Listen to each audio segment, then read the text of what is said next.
which will take center stage this weekend, 8 p.m.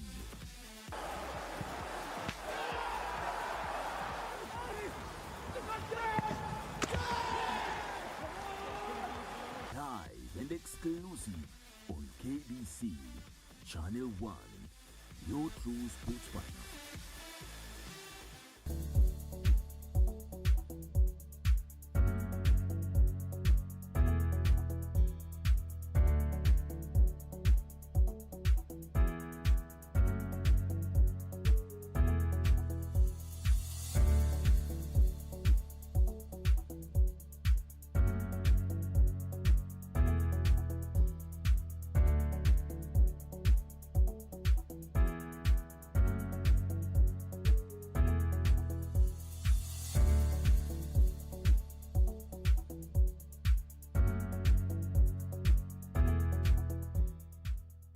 Fanya hivi, wewe teremuka tu chini. Hata watu wanangojea, unasema unione?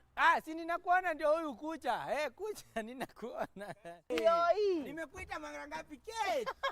This is the Nissan Note. Hii ndio motoka. Not that this is the Nissan Note we are giving out. Na ni rahisi sana kuwekelea bid. Unaenda kwenye lipa na M-Pesa. Unaweka paybill number 4032353. Kisha unakelea account number ya Nissan Note ni Note, N-O-T-E. Namba ambayo unapenda, labda unapenda 100, labda unapenda 200. Wekelea Note 100, Note 200. Alafu tutakuitisha shilingi 40 peke yake, 40 bob only. Weka pin yako, utakuwa umekelea bid ya hii Nissan Note. Inakungoja wewe mahali popote ulipo. Mimi na mtumishi tutakupea.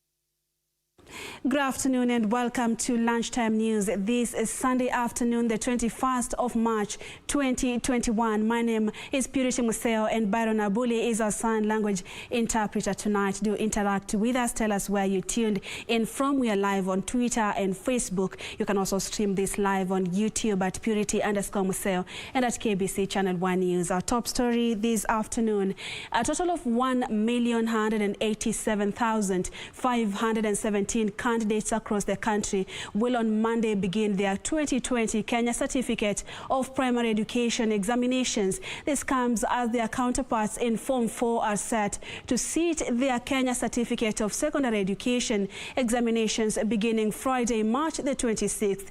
This is the first time national examinations are conducted away from the traditional November and December months following disruptions occasioned by the COVID-19 pandemic.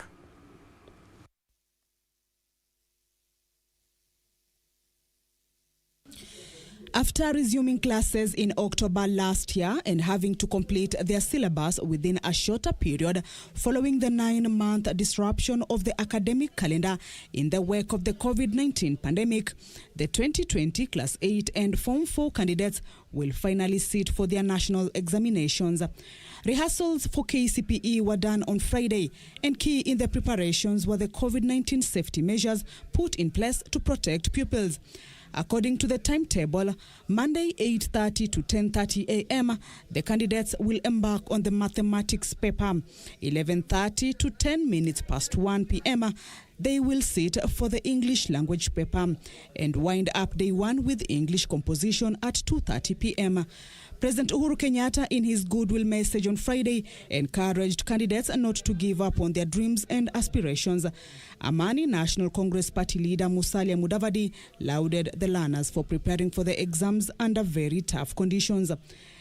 Learning was disrupted across the country following a decision by the government to to abruptly close schools on the 15th of March 2020. I wish to sincerely thank the Ministry of Education and teachers across the country for their diligent efforts and measures taken to ensure that learning resumed and the pupils are effectively prepared for the national examinations. Kuna mashule tunapoongea sasa, kuna mashule karibu 3 ambayo ilikuwa ni on off. Shule hizo ni kama Kapturo, Shemoe, that is Tuluk Primary, alafu shule ya Chepkesit ambapo tunapoongea sasa. Tangia wakati askari walipotolewa katika Chepkesit mwezi 2 zilizopita, hawa watoto hata nao withdraw kwa sababu hali ya usalama. Day 2 of KCPE will begin with science, followed by Kiswahili Lugha and wind up with Kiswahili Insha. The 3-day exams will end on Wednesday 24th with social studies and RE paper. Friday, March 26th, 2021, a total of 751,150 candidates across the country are scheduled to start their written Kenya Certificate of Secondary Education examinations.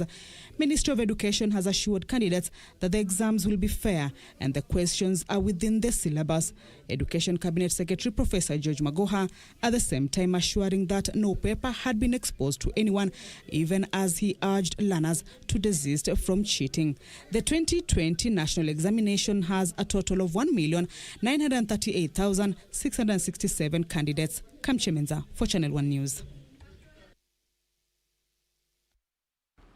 Elsewhere, Kenyans have been challenged to prioritize brushing their teeth regularly and instill the habit to their children if the war against oral diseases is to be won. Experts who spoke during World Oral Day celebrations in Gatundu, Kiambu County linked the cause of oral diseases such as cavities and oral cancer to lack of proper mouth hygiene. The call coming amid reports that 70% of the global population have experienced oral care issues such as tooth pain and cavities since the outbreak of the deadly COVID-19 disease. A new global study of nearly 7,000 participants commissioned by a toothpaste company reveals an overall positive shift in attitudes and behaviors towards the importance of physical and mental health during the pandemic, but a neglect of oral care, a cornerstone of good overall health. According to the study, fewer people are brushing their teeth twice a day as recommended in comparison to 2 years ago, with a 5% drop in adults and 11% drop in children. Oral diseases are the most common non-communicable disease. And as we are aware, Kenya is also having a high burden of non-communicable disease. And the reason why we are having this is because of the neglect and the lack of knowledge amongst the people on the importance of their oral health. Experts link the deteriorating oral hygiene behavior to increased oral-related illnesses. We have decided to come in and train the community health volunteers so that they can be empowered to understand the importance of oral health and also train others and how to take care of their teeth and how to recognize problems early so that they don't get to a very complicated level. During a global celebration for Oral Day, an event held at Gatundu in Kiambu County, calls to prioritize oral hygiene reverberated. It has been a neglected area over time. And slowly we are seeing the government now come on board in training more and more people. We are urging that the universities also open up more slots and spaces for training dentists. Officials drawn from the Unilever Kenya in partnership with the Kenya Dental Association, who led the celebrations, cited an increase in oral-related illnesses in the country, a worrying trend which they say would lead to a crisis if nothing is done. And as we celebrate World Oral Health Day, the theme is be proud of your mouth, and that's the message we are passing to Kenyans today. And we are asking them to brush at least 2 times a day, in the morning after breakfast and in the evening after dinner before you go to sleep. Each year on March 20th, the world celebrates Oral Health Day to draw awareness to the importance of oral health. For the next 3 years, the theme will be proud of your mouth.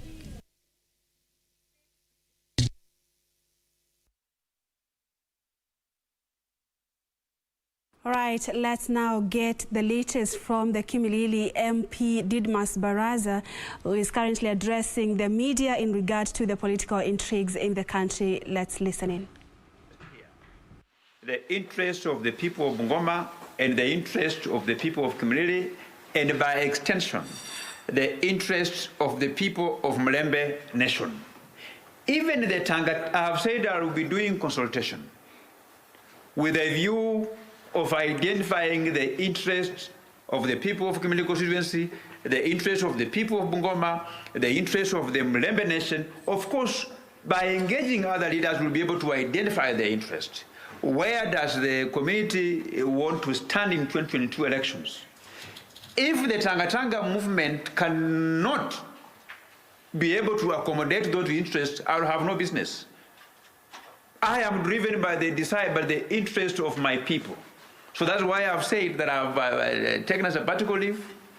I'm going to engage in a high level of engagement with the different leaders to be able to find out the interest of the community and who among equal is better placed to advance the interests of our community going forward. Yeah? So, you see people moving, crossing parties every time. I am in Tanga because I'm meant to believe that is the party that will take care of the interests of my community. The day it will be unable to take care of the interests of my people and the Mlembe Nation, I will have no business. Being in a movement that is not beneficial to the people that put me in a position to champion their interests.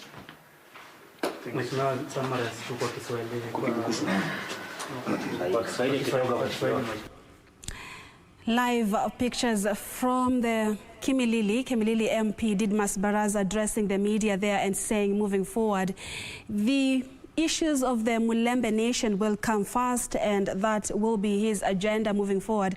Of course, we will be hearing remember, there are a lot of political activities going on and the expected alignments ahead of the 2022 elections. So we are moving forward to see what he will be, what he'll be talking about, especially which direction he'll be taking moving forward.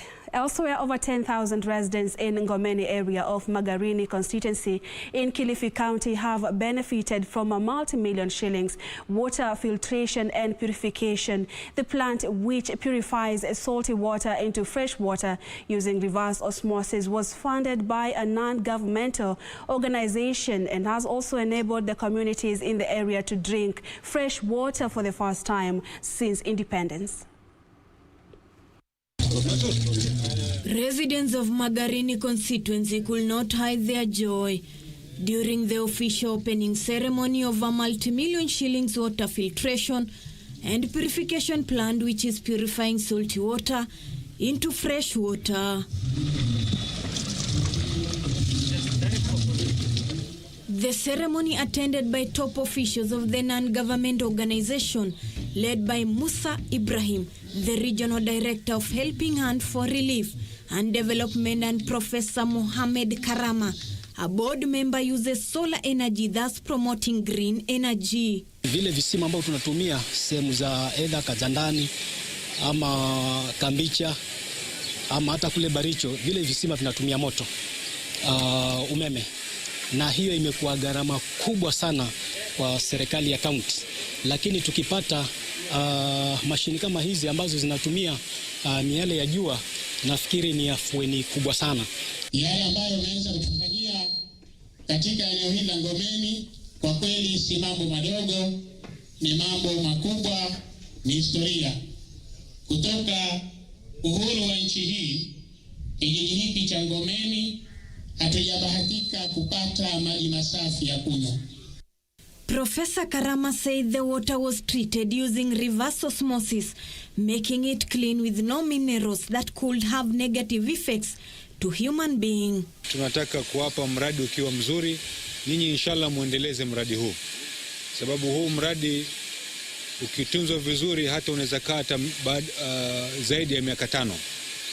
Na hii ndio furaha yetu tukiona maji ikitumika watu waendi mbali kuchota maji.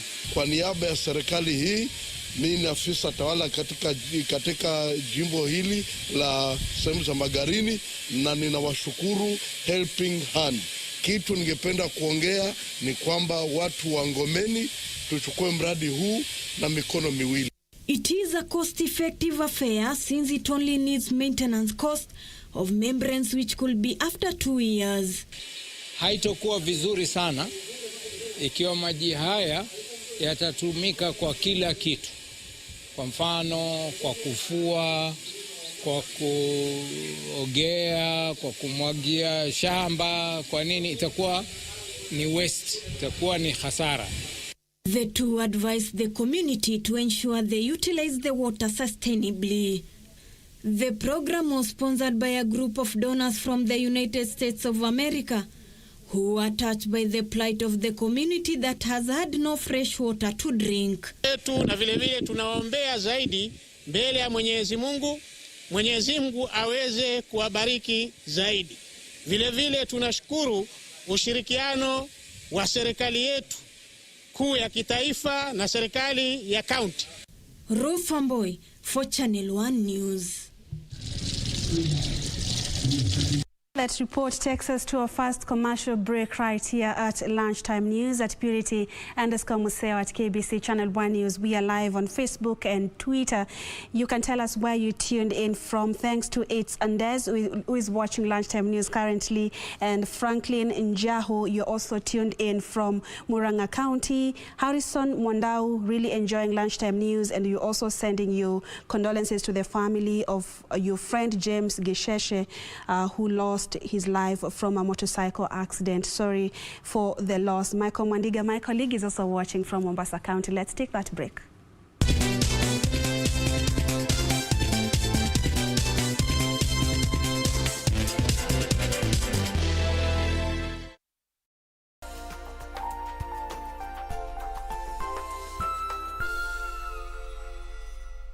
Fanya hivi, wewe teremuka tu chini. Hata watu wanangojea, unasema unione. Si ninakuona ndio huyu kucha. Kucha ninakuona. Yoi. Nimekuita mara ngapi Kate?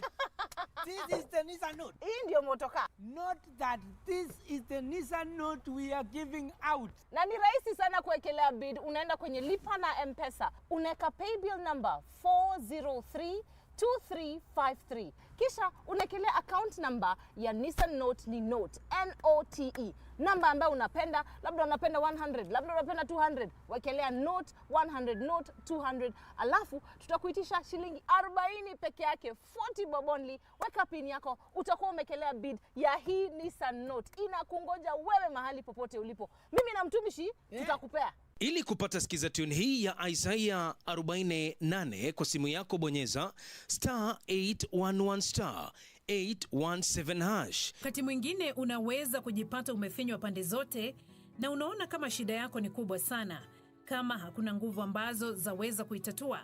Lakini ni vyema kujua kwamba kuna Mungu mwenye nguvu na ambaye hachoki kamwe. Isaiah mlango wa 40 mstari wa 8 inasema, "Je, wewe hukujua? Hukusikia? Yeye Mungu wa milele, Bwana muumba miisho ya dunia, hazimii wala hachoki, akili zake hazichunguziki." Ili kupata skiza tune hii, bonyeza *811 *817#, *811 *817#. Matches don't come any bigger than the Emirates FA Cup quarterfinals, which will take center stage this weekend.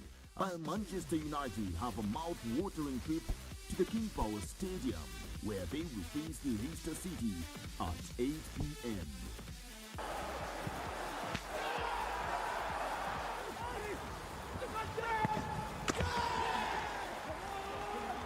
Live and exclusive on KBC Channel 1.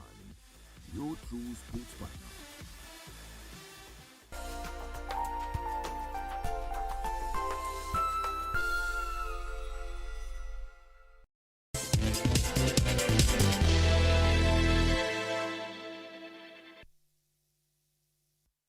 Lunchtime news continues. Locals in Mandera County want the government to intervene in mitigating the adverse effects of drought in the area. Locals claim unless they receive urgent assistance, the situation could be so dire. In Banisa sub-county that borders Ethiopia, we meet Mzee Abdirahman Ibrahim, a pastoralist. A calm, collected Ibrahim says if there will be no rainfall in the next 2 weeks, then the area should prepare for imminent livestock deaths.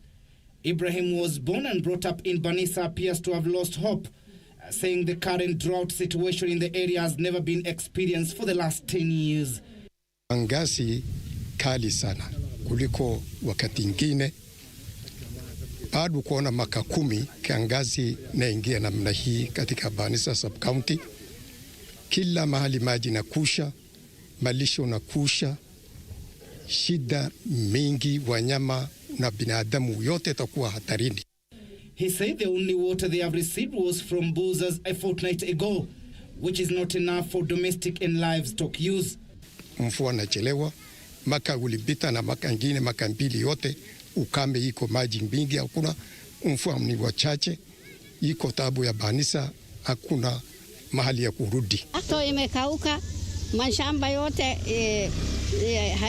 haina chochote ambayo inatolewa. Tunataka msaada kutoka county government na national government waangalie hali ya Mandera. Saa zingine nakuja jioni, saa zingine nakuja saa 7 hivi. Alafu tusaidia tupe chakula na maji saa hiyo. Tukipea maji na chakula wanaenda. Mandera Chief Executive Officer for Water Mohammed Ali admitted the situation is dire and urgent help required. Hali sio mzuri na isiponyesha katika hii mwezi, then hapo tutaona tutapata shida mingi, viko zaanza kukufa na hali ya maisha itakuwa hatari. This even as the National Drought Management Authority Area Coordinator Hussein Alio noted that his agency was working in forming a government multi-agency to find a lasting solution to the current drought situation. As an organization in charge of drought situation, we have given the early warning to all the stakeholders in the county that the rain is going to fail and there's going to be a lot of stress. We have informed the county government that they have to be very alert so that they can be able to support in terms of water. It is disclosed that they have already given cash transfers to over 22,000 families. So as NDMA, our mitigation measure, one of the mitigation measure, we are giving cash transfer to 22,231 households in the entire county. It seems the Kenya Wildlife Service is only concerned about animals that are kept in the national parks.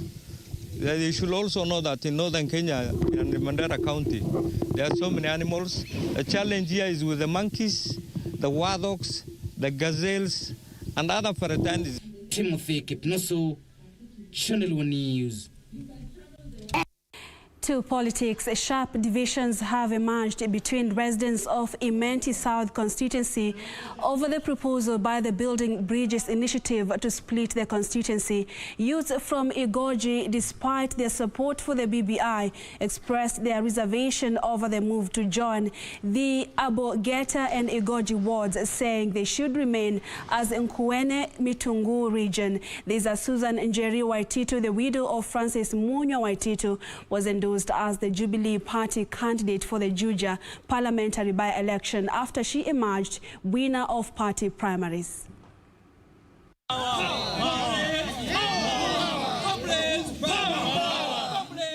In a meeting held at Igoji, youth from the region said they support the proposed constitution boundary where Nkuene and Mitungu wards remain as Nkuene, Mitungu, and also as a constituency.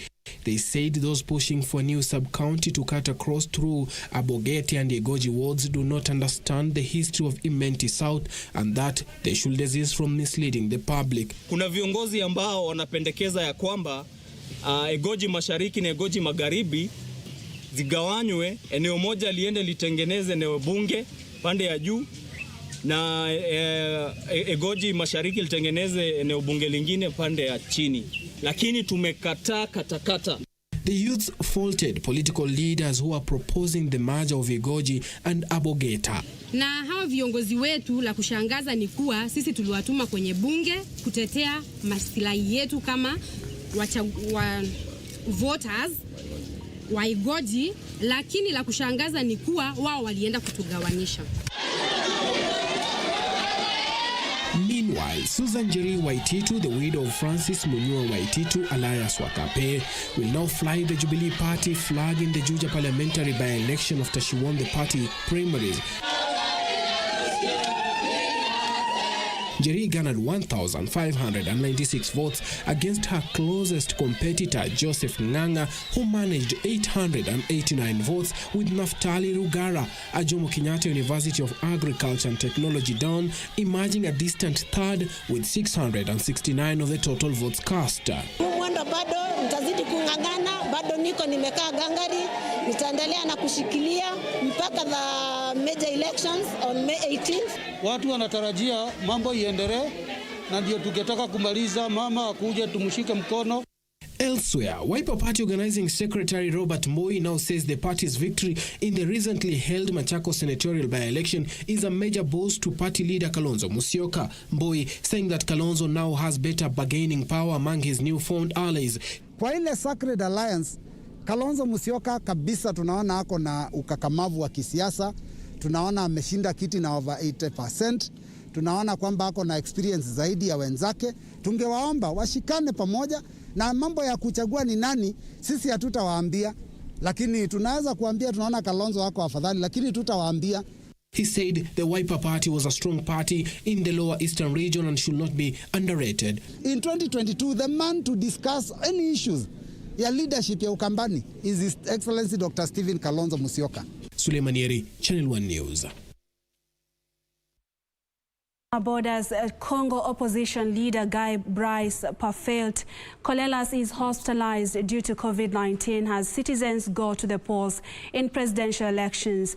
Elsewhere, residents in more areas of Sydney have been ordered to evacuate because of major flooding risk as heavy rains continue to battle Australia's New South Wales state.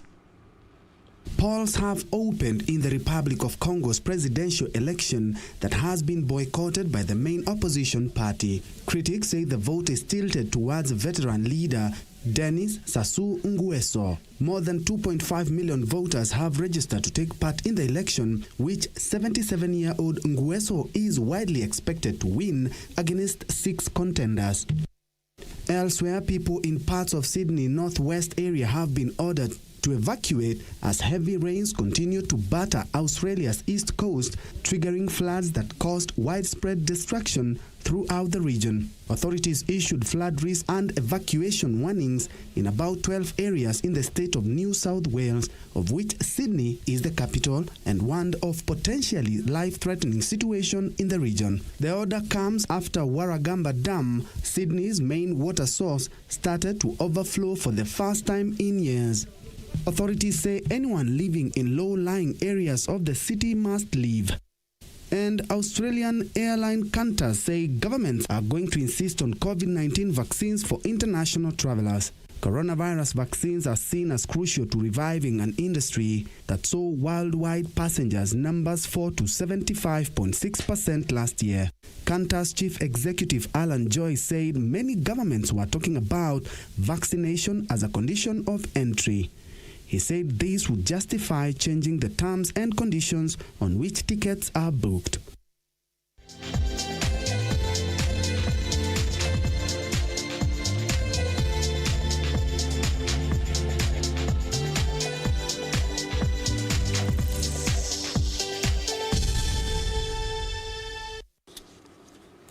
In the world of sports, Brighton boosted their hopes of a Premier League survival by cruising to an emphatic 3-0 victory over relegation rivals Newcastle. The victory saw Brighton move 6 points clear of the drop zone. Elsewhere, Morocco goalkeeper Yassine Bono was Sevilla's hero as his last strike cancelled out Fabian Orellana's goal in a thrilling 1-1 draw against Real Valladolid at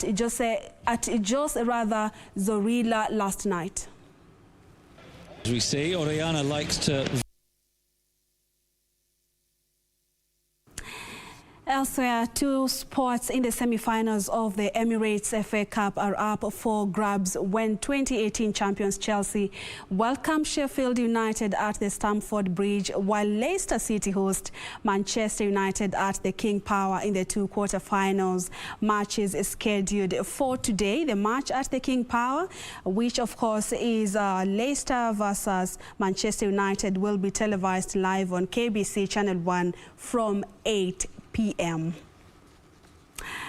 All right, so I'll not be seeing you tonight because of that match pitting Leicester City and Manchester United. It will be playing live on KBC Channel 1 from 8 p.m. So see you there watching, of course, and hoping Manchester United will take this home. All right, I'm Purity Museo. Byron Abuli has been our sign language interpreter this afternoon. Thank you so much for your company. Do enjoy the rest of your afternoon, and God bless.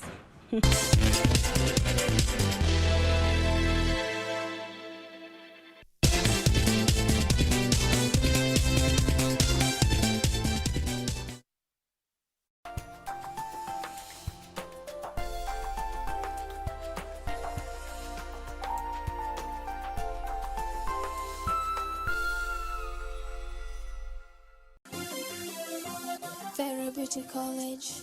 Vera Beauty and Fashion College, with branches in Nairobi, Eldoret, Thika and Meru. Did you know that we are a TVET approved institution? We offer courses in fashion design, interior design in soft furnishing, event decoration, flower arrangement, event planning, hairdressing, barbering and dreadlocks, beauty therapy, makeup, nail technology, spa massages, teaching skills, TOT, solo business management, and many more. Register now and visit our website on www.verabeautycollege.com. You can also call on 0725 923 550 Nairobi branch, 0728 087 689 Eldoret branch, 0722 22 7428 Thika branch, 0725 000 706 Meru branch. Vera Beauty and Fashion College, a TVET approved institution.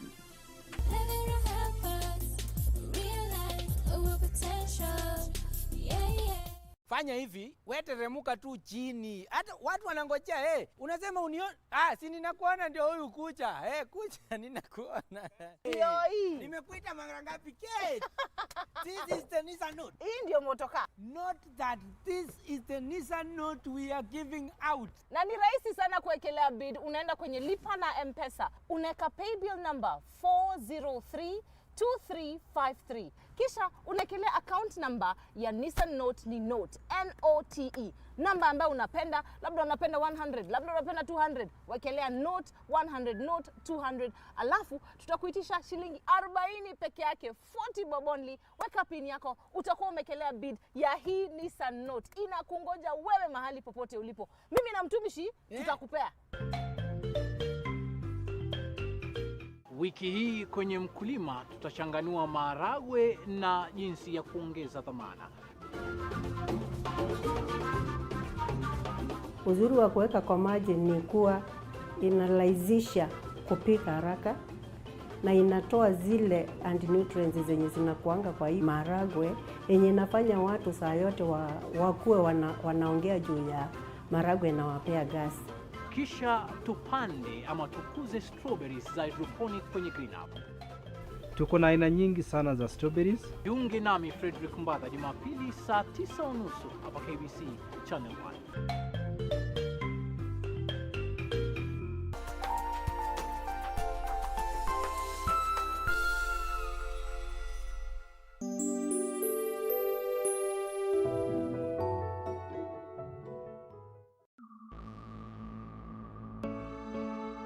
We are here and we are strong. Let's be counted as we move on. Make a difference, change lives as we tell our different stories. We are capable, beautiful. We are born to do great things. We're unstoppable, incredible, 'cause we're differently abled. differently.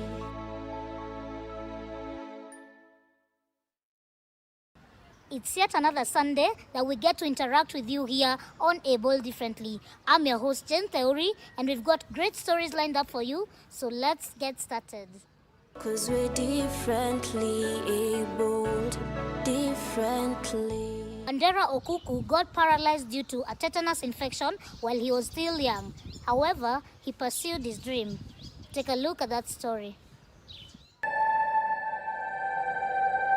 Wandera Okuku was infected with tetanus at the age of 9 after a cut on his left limb. Majina naitwa Okuku Wandera Dalmatius. Nimezaliwa Museo County kule Budalangi. Specific area ni Sisenye. Nina miaka 30 kwa sasa hivi. Kwa sasa hii naishi na disability ya left limb. Nilijipata hivi wakati nilikuwa na miaka 9. Niliweza kukatwa na chupa ya pombe ile ya bia, ndo ilinikata nikiwa mtoto kwa harakati za kucheza. Na unavyoelewa vile tulikuwa tunacheza, vile ilinikata si kuambia mtu yoyote. Nilikaa kucheza, tukaendelea kuishi hivyo. Baada ya siku nikashindwa kutembea. He was taken to hospital for treatment, but the infection persisted and led to paralysis of the left limb. Baada ya hizo wiki mbili nilishindwa kutembea. Nikawa nimelala, siwezi kwenda shule. Mguu nao unaendelea kuniuma, sio kuwa unafura, unaendelea kuniuma, na pale chini mahali nimekata na chupa pia hapaonyeshi kidonda. Kidonda ni kikavu, hakuna maji. So mzee akanibeba, akanipeleka Port Victoria Hospital. Nikawa huko nikatibiwa, tukarudi nyumbani. Siku kadha tena imekataa. Nikarudi nikalazwa Port Victoria wiki mbili. Baada ya hizo wiki mbili hakukuwa na tofauti, sababu mguu ulikuwa unarudi nyuma. Unaendelea kuwa mfupi badala ya kuwa normal size ile nilizaliwa nayo, nimekuwa nayo. Mguu uliendelea kujikunja ukawa mfupi, nikaekewa weight. Hiyo mawe ijaribu kuvuta mguu isirudi nyuma. Nikakaa Port Victoria hizo wiki 4, mwezi mzima, the whole of December. November hadi December nilimalizia kwa hospitali kwa ward. Hapo hakukuwa na tofauti, ni ile mawe tu nimewekewa na nikaongezewa maji kwa hospitali. Okuku trained as a teacher, and he says that his greatest challenge is standing for a long period of time. Nikiwa kazini kama mwalimu, nina miss vitu mingi. Like kama nikiwa mtoto, even in school I tried, lakini vile nilikuwa nimeumia sikuweza nikaenda mbali.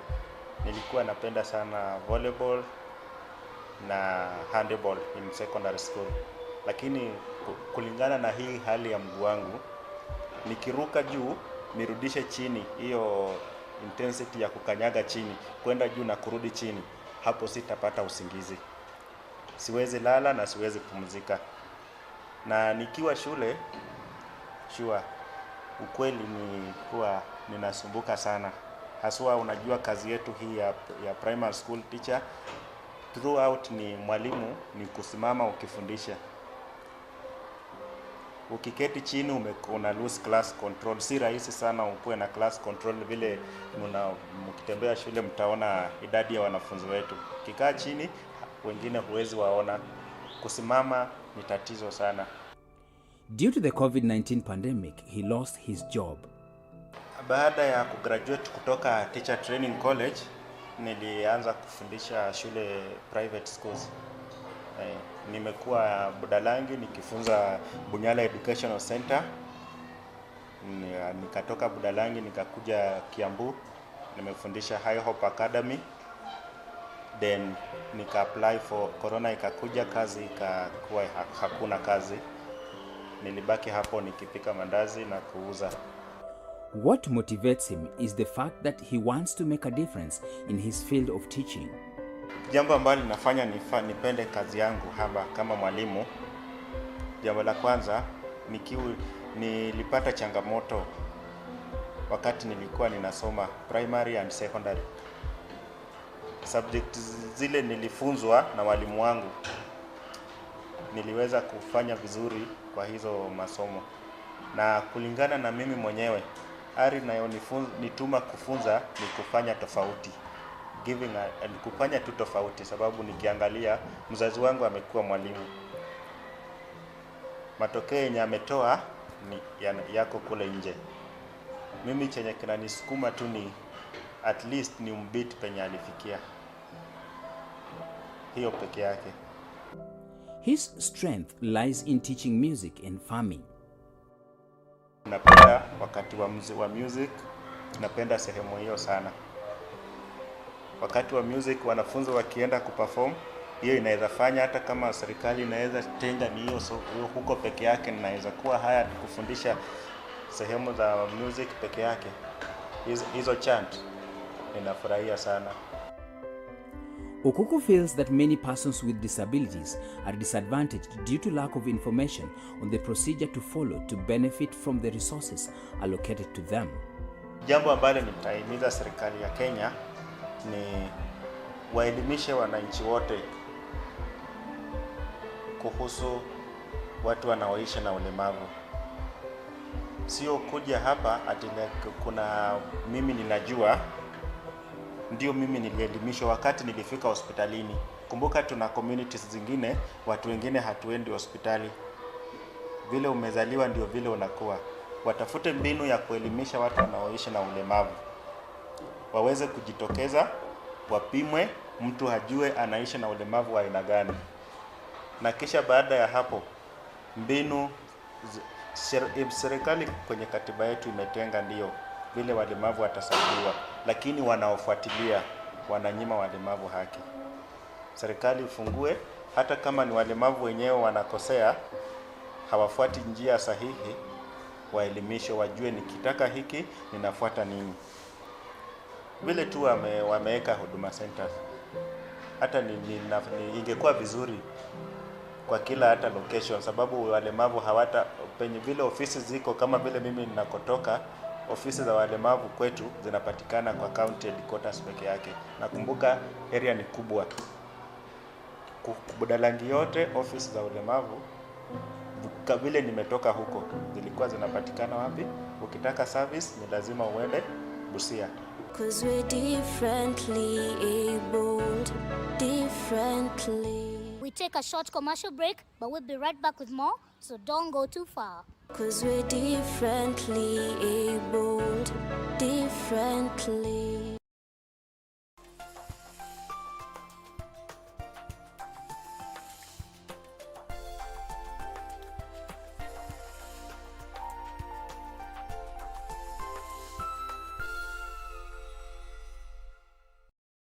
Fanya hivi, wewe teremuka tu chini. Hata watu wanangojea, unasema unione, si ninakuona ndio huyu kucha. Kucha ninakuona. Nimekuita mara ngapi Kate?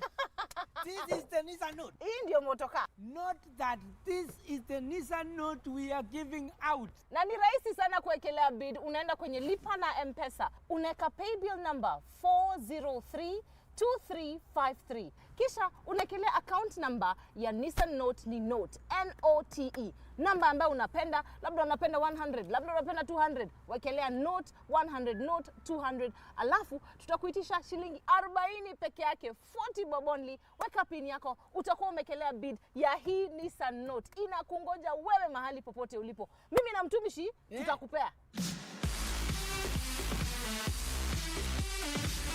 Matches don't come any bigger than the Emirates FA Cup quarterfinals, which will take center stage this weekend.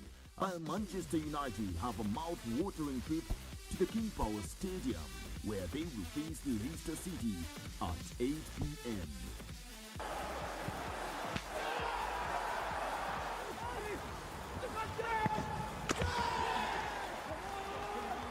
Live and exclusive on KBC Channel 1. Your true sports partner.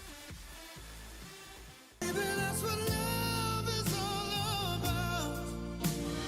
Don't wanna close my eyes.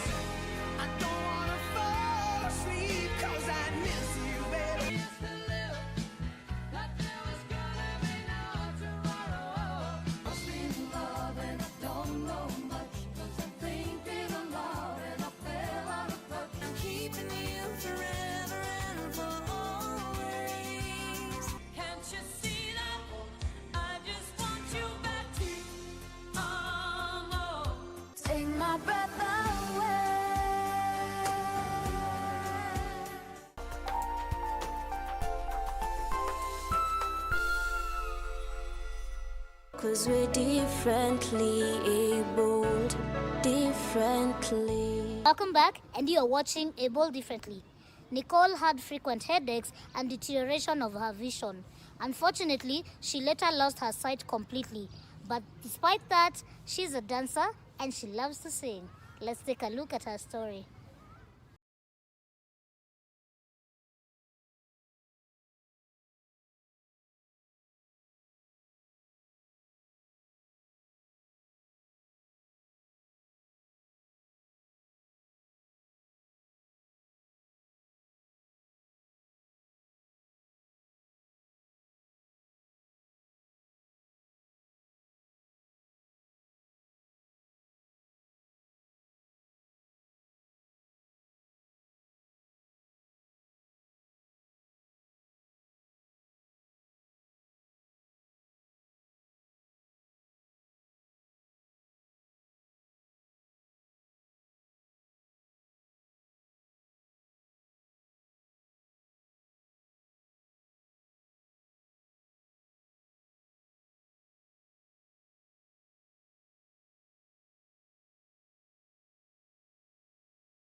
Probably you need equipment, because for a person with who is visually impaired, you have to have the equipment close.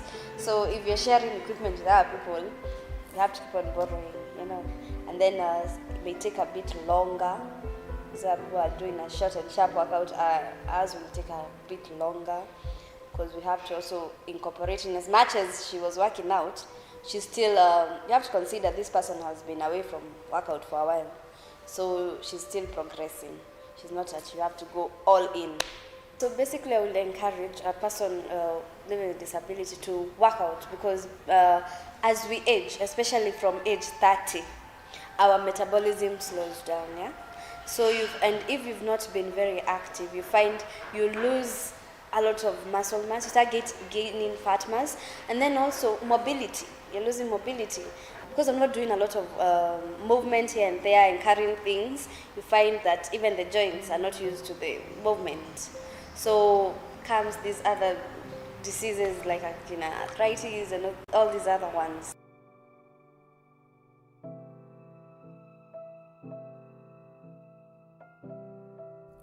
Nicole recalls her earlier education in primary school, describing it as enjoyable as opposed to the secondary boarding life that presented a number of challenges. I feel like primary life was so easy for me. I loved it. Now when I got to high school is when I realized it hit me that there's a difference between me and other peers. That I'm actually visually impaired, because when I was in primary school, they accepted me the way I was. The school I went to was integrated. It both had sighted people and persons with visual impairment. So the way they accepted me, it felt like I was one of them. But now when I went to this there's a high school I went to that now it was a boarding school, and I had never been away from my parents since I lost my sight. So it was really hard for me to cope, and also the fact that most people didn't like me because I have a different way of looking at disability in comparison to other people, because I feel, okay, persons with disability believe that we shouldn't, like, from that school, what I got was that I shouldn't be closer to the sighted people than I am to the persons with disability.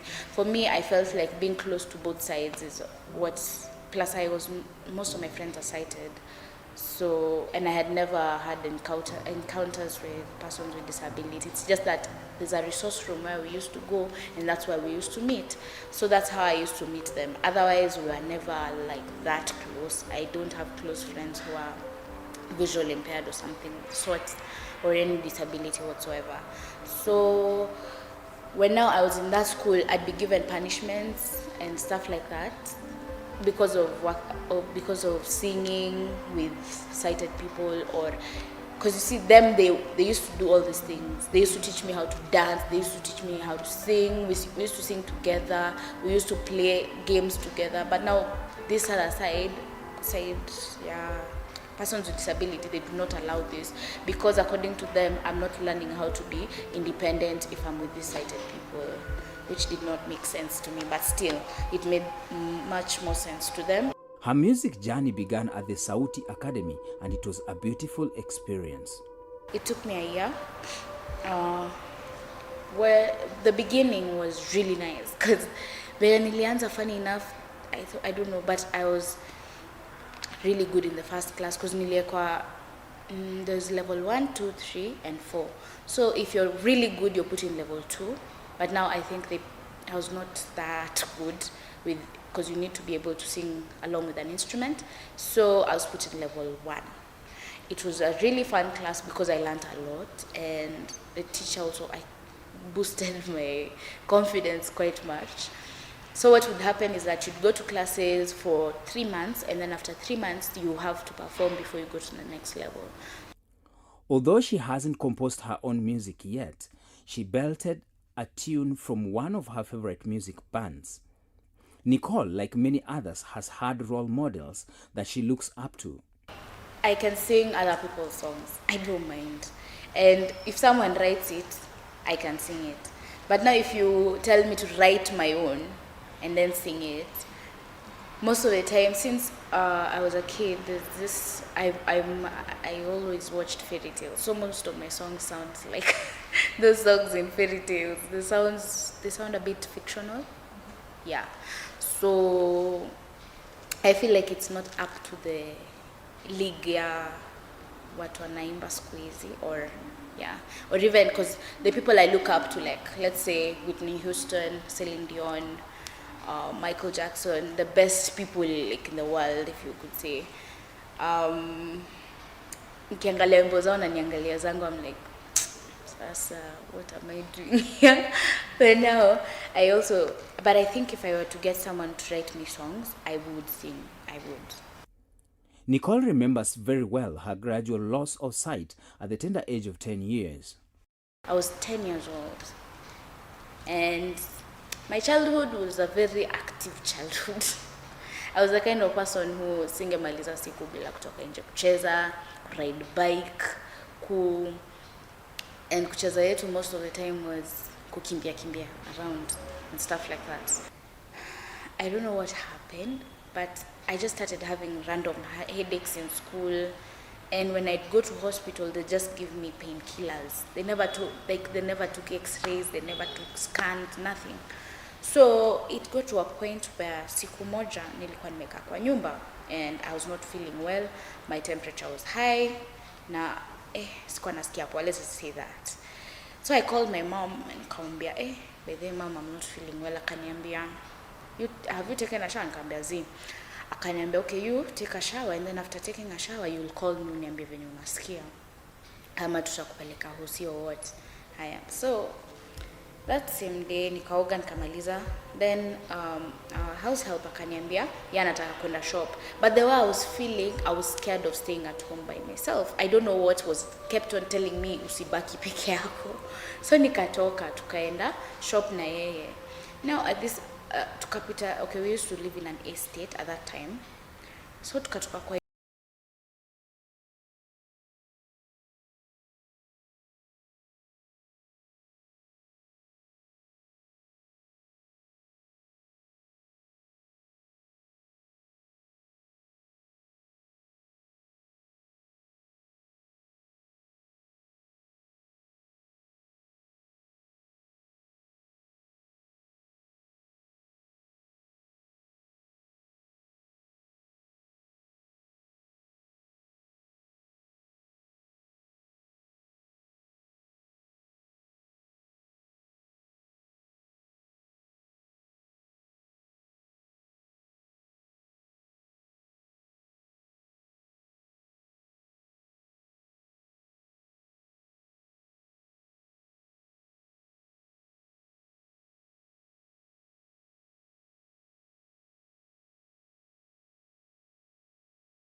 me in hospital. I was still a kid, so I just told my mom, I cannot see completely, sioni chochote. It was quite a big blow to her parents, especially the mother. I didn't take it hard like that. My mom, I think, her from the minute I told her that, she cried. She cried.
be willing.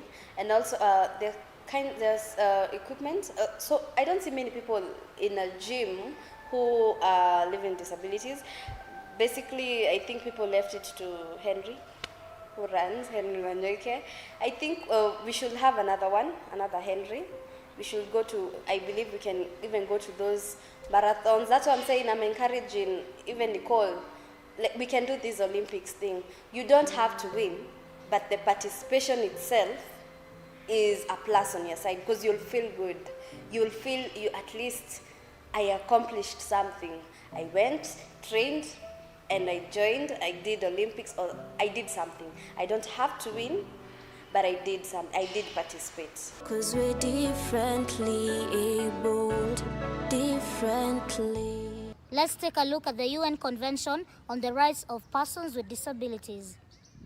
Article 6 of the UN Convention states that state parties recognize that women and girls with disabilities are subject to multiple discrimination, and in this regard shall take measures to ensure the full and equal enjoyment by them of all human rights and fundamental freedoms.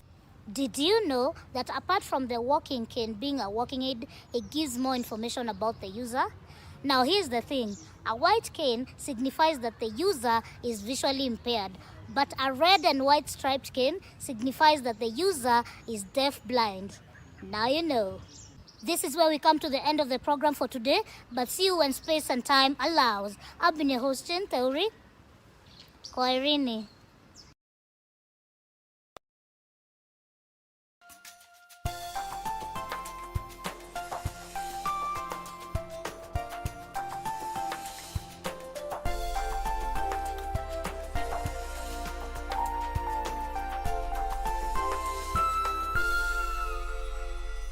Tonight on KBC Channel 1.